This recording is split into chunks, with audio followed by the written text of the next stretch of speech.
آج اہل تشیع میں سے بعض حضرات کہتے ہیں کہ یہ عبداللہ ابن سبا یہ تو افسانوی شخصیت ہے، اس کی حقیقت کوئی تھی ہی نہیں، حالانکہ ان کی اپنی کتاب میں رجال کشی کے اندر اس کا ذکر موجود ہے، اور یہ بھی موجود ہے کہ حضرت علی رضی اللہ تعالیٰ عنہ نے اپنے عہد خلافت میں اسے زندہ جلوایا ہے۔ اس کی وجہ کیا تھی؟ یہ آیا مدینے کے اندر اسلام کا لبادہ اوڑھ کر اس نے چند عقیدوں کی اشاعت شروع کی۔ سب سے پہلے حضرت علی تو خدا ہیں، گاڈ انکارنیٹ، اوتار کا تصور، جیسے ہندوؤں میں ہے رام چندر جی خدا کا اوتار، اور عیسائیت میں بھی پہلے گاڈ انکارنیٹ کا تصور تھا کہ حضرت مسیح خدا کا اوتار ہے، انکارنیشن آف گاڈ۔ تو اس نے کہا کہ حضرت علی تو خدا کا اوتار ہے، خدا ہے۔ نمبر 2، اس نے کہا کہ ہر نبی کا ایک وصی ہوتا ہے جس کے حق میں وہ وصیت کرتا ہے، تو حضور صلی اللہ علیہ وسلم کے وصی حضرت علی ہیں، لہذا خلیفہ تو اول روز سے حضرت علی ہیں، حضرت ابو بکر، حضرت عمر، حضرت عثمان، یہ تو غاصب ہے، اور حضرت عثمان کی خلافت تھی اس وقت تو خاص طور پر۔ پھر اس نے جو قبائلی عصبیت تھی اسے بھڑکایا۔ پرانی جو عصبیت چل رہی تھی قریش کے اندر، وہ دو گھرانے ایک دوسرے کے مد مقابل تھے۔ دیکھیے، ایک ہوتا ہے قبیلہ، ایک ہوتا ہے گھرانہ۔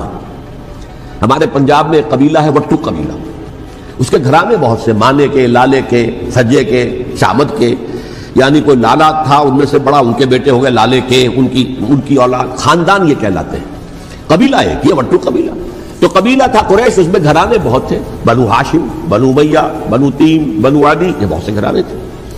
تو چوٹی کے دو گھرانے جو تھے وہ بنو ہاشم اور بنو امیہ، ان کے درمیان چپقلش تھی، مقابلہ، مسابقت، اور یہ مسابقت فی الخیر بھی ہوتی تھی۔ اگر انہوں نے غریبوں کو کھانے کھلائے ہیں تو ہم ان سے بڑھ کر کھلائیں گے، اگر وہ حاجیوں کی خدمت کرتے تو ہم ان سے بڑھ کر کریں گے۔ تو ان کے اندر یہ مسابقت خیر بھی تھی، لیکن چپقلش تھی کہ کوئی ہم سے آگے نہ نکل جائے، وہ سمجھتا تھا وہ آگے نہ نکل جائے۔ اس شخص نے اس پرانی عصبیت کو تازہ کیا کہ حضور تو بنو ہاشم میں سے تھے، لہذا خلافت حق ہے بنو ہاشم کا، یہ غاصب ہے۔ اس سے پہلے دو خلفاء جو تھے وہ نہ بنو ہاشم سے تھے نہ بنو امیہ سے تھے۔ حضرت ابو بکر بنو تیم میں سے تھے، چھوٹا قبیلہ تھا۔ حضرت عمر بنی عدی میں سے تھے، وہ بھی چھوٹا قبیلہ تھا۔ یہ حضرت عثمان پہلے خلیفہ جو بنو امیہ میں سے تھے، جن کی پرانی چپقلش بنو ہاشم سے تھی۔ اب اس کو موقع مل گیا کہ پرانی قبائلی عصبیت کو بھڑکائے۔ یہ ہے اصل میں اس فتنے کا پس منظر عبداللہ ابن سبا نے جو آ کر پھیلایا ہے، اور اس کی تفصیل میں اس وقت میں نہیں جا سکتا، کیسے یہ فتنہ پروان چڑھا، کیا انہوں نے اسٹریٹجی اختیار کی، کہ یہ کیا کرتے تھے، گروہ بنا کر بھیجتے تھے لوگوں کو، کوفے میں جاؤ تو وہاں پر دمشق کے گورنر کے خلاف اور مصر کے گورنر کے خلاف الزامات لگاؤ، اس نے یہ کیا، وہ غبن کر گیا، وہ یہ کر گیا، وہ خیانت کر رہا ہے، وہ رشتہ داروں کو پال رہا ہے، اور عثمان کے خلاف بھی تقریریں کرو رضی اللہ تعالیٰ عنہ۔ دمشق میں جاؤ تو کوفے کے گورنر کے خلاف، کیونکہ دمشق کے گورنر کے خلاف بات کرو گے تو لوگوں کو معلوم ہوگا کہ یہ جھوٹ بول رہے ہیں، لیکن یہ کہ وہاں تو تم بات کرو کوفے کے گورنر کے خلاف اور مصر کے گورنر کے خلاف اور حضرت عثمان کے خلاف۔ مصر میں جاؤ تو بات کرو کوفے کے اور شام کے گورنر کے خلاف اور حضرت عثمان کے خلاف۔ یہ انہوں نے ایسا اٹھایا، اور اس زمانے میں آپ کو معلوم ہے ذرائع رسل و رسائل تھے نہیں، نہ اس فتنے کی پتہ چل سکا جب تک کہ وہ فتنہ جو ہے پوری طرح برگ و بار لا کر تراور درخت نہیں بن گیا۔ اس کے نتیجے میں حضرت عثمان رضی اللہ تعالیٰ عنہ شہید ہوئے، اور خلیفہ پھر حضرت علی رضی اللہ تعالیٰ عنہ کو انہی سوائیوں نے، جنہوں نے گھیراؤ کیا تھا، جنہوں نے حضرت عثمان کو شہید کیا ہے، یہی حضرت علی رضی اللہ تعالیٰ عنہ کے ارد گرد ہو گئے۔ اور حضرت علی رضی اللہ تعالیٰ عنہ بھی نہیں چاہتے تھے خلافت کی بیعت لینا، لیکن آخر کیا کرتے؟ کیا وہ امت کو بغیر خلیفہ کے چھوڑ دیتے؟ حضرت زبیر سے کہا گیا، انہوں نے نہیں مانا، رد کر دی بات۔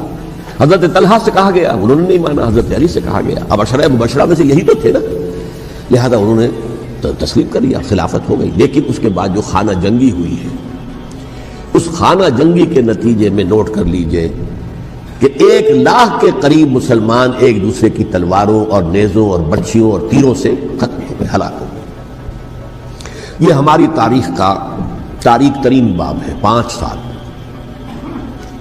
4.5 سال حضرت علی کی خلافت کے، اور 6 مہینے حضرت حسن کی خلافت رضی اللہ تعالیٰ عنہ۔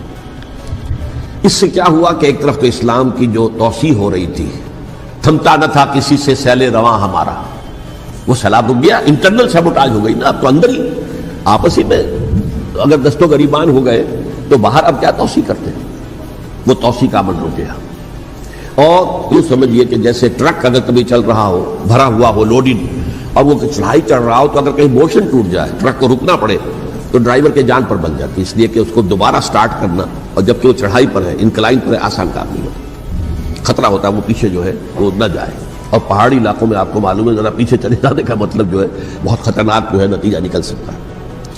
بہرحال حضرت علی رضی اللہ تعالیٰ عنہ نے اپنے خلافت میں ایک کام یہ کیا، اب اس کی کیا مصلحتیں تھیں یہ تو انہی کے علم میں ہوگا، ہم قیاس کر سکتے ہیں اور میں اس تک میں نہیں جانا چاہتا۔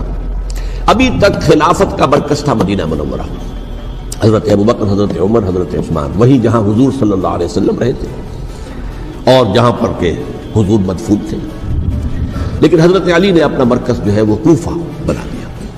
اچھا، اس کی ایک ظاہری وجہ یہ سمجھ میں آتی ہے کہ اسلام کا جو پھیلاؤ ہو گیا تھا وہ سلطنت اتنی وسیع ہو گئی تھی کہ مدینہ منورہ بہت جنوب میں اور بڑے صحرا کو عبور کر کے جانا ہوتا تھا۔ کوفہ جبکہ ایسی مقام پر تھا کہ جہاں سے مشرقی راستہ جا رہا ہے ایران کو، عراق کے اندر تو ہے وہ شہر کوفہ، اور پھر ایران اور خراسان اور ہندوستان کو راستہ جا رہا ہے، وہیں سے شمال کی طرف جا رہا ہے، شام کی طرف اور ترکی کی طرف، اور وہاں سے پھر یہ کہ مغربی افریقہ کو بھی کنٹرول کرنا جو شمالی افریقہ کو، وہ بھی آسان تھا۔ بہرحال حضرت علی نے کوفہ کو اپنا مرکز بنایا اور نتیجہ یہ ہوا کہ سبائیوں کا بھی مرکز وہی بن گیا، چونکہ انہوں نے اپنے آپ کو گردا گرد رکھا حضرت علی کے رضی اللہ تعالیٰ۔ اب ظاہر بات ہے کسی پرٹیکولر پرسن کے خلاف تو کوئی مقدمہ موجود تھا نہیں، بلکہ جب جنگ جمل ہو رہی تھی، ابھی جنگ نہیں ہوئی تھی، حضرت عائشہ، حضرت طلحہ، حضرت زبیر وہ لے کر آئے تھے لشکر اس مطالبے کے لیے کہ حضرت عثمان کے قاتلوں کو سزا دی جائے، قصاص لیا جائے۔ حضرت علی رضی اللہ تعالیٰ عنہ سے گفت و شنید ہو رہی تھی، حضرت علی جو ہے اس پر آمادہ ہو گئے کہ ٹھیک ہے میں جو بھی قاتلین عثمان ہیں ان کو گرفتار کر کے سزا دوں گا۔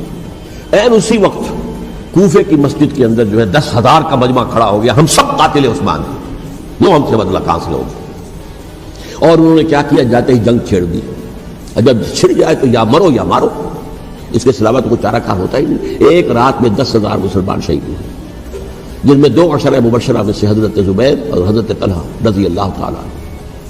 تو یہ صورت تھی، سبائیوں نے گھیراؤ کیا حضرت علی کا رضی اللہ تعالیٰ۔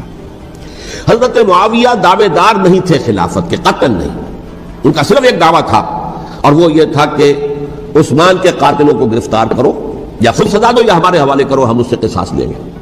اس لیے کہ قبیلہ بنو امیہ کا تھا اور حضرت ابی معاویہ بنو امیہ میں سے، تو ایک خاندانی طور پر جو ہے ہم قصاص لیں گے ان سے جنہوں نے قتل کیا ہے حضرت عثمان۔ لیکن یہاں ظاہر بات ہے کہ حضرت علی رضی اللہ تعالیٰ عنہ کی طرف سے مطالبہ یہ ہوتا تھا تم پہلے میری بیعت کرو، میرے ہاتھ مضبوط کرو تاکہ میں ان کے خلاف کوئی اقدام کر سکوں۔ لیکن انہیں یہ اندازہ تھا کہ اگر میں نے بیعت کی تو ظاہر بات ہے کہ حضرت علی تک پہنچنے سے پہلے مجھے گردن بڑھا دیں گے یہ لوگ، اس لیے کہ سبائی جو ہے وہ آپ کو گھیرے ہوئے۔ بہرحال ایک عجیب الجھاؤ، ایک ڈائلیما تھا جس کی وجہ سے یہ جنگ چلتی رہی، اور حضرت علی رضی اللہ تعالیٰ عنہ کو انہی کے شیعان علی ہی کے اندر سے وہ جماعت علیحدہ ہوئی تھی جس کو ہم خوارج کے نام سے جانتے ہیں، اور ایک خارجی ابن ملجم ہی نے حضرت علی کو شہید کیا رضی اللہ تعالیٰ عنہ۔ پھر حضرت حسن رضی اللہ تعالیٰ عنہ، اب دیکھیے کس قدر صحیح بات تھی جو حضرت علی رضی اللہ تعالیٰ عنہ نے فرمائی جب ان سے کہا گیا کہ کیا ہم آپ کے بیٹے حسن کے ہاتھ پر بیعت کر لیں رضی اللہ تعالیٰ عنہ۔ فرمایا نہ میں تمہیں اس کا حکم دیتا ہوں نہ میں اس سے روکتا ہوں، یہ تمہارا معاملہ ہے، امرہم شورا بینہم، تم اپنے باہمی مشورے سے جو فیصلہ کرو گے ٹھیک ہے، میں نہ حکم دیتا ہوں نہ روکتا ہوں۔ اس کا کیا مطلب ہے؟ باپ کے بعد بیٹے کی خلافت ہرگز حرام نہیں ہے، ورنہ کہتے کیسے ہو سکتا میرا بیٹا؟ نہیں، یہ نہیں کہا۔ حضرت عمر سے بھی کہا گیا تھا کہ اپنے بیٹے کو نامزد کر دیں، عبداللہ ابن عمر کو، تو انہوں نے جواب میں کیا کہا؟ اسے تو طلاق دینی بھی نہیں آتی۔ انہوں نے اپنی کسی زوجہ کو طلاق دی تھی، اور اس میں جو صحیح ترین طریقہ ہے، میرا دل برماہی نہیں آیا،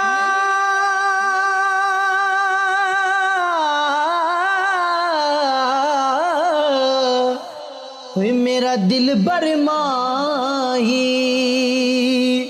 ایویں بولنا جھوٹے آکاں تو جھوٹا تیرے اوے بول وچ جھوٹے تینو تاڑی مار اڑا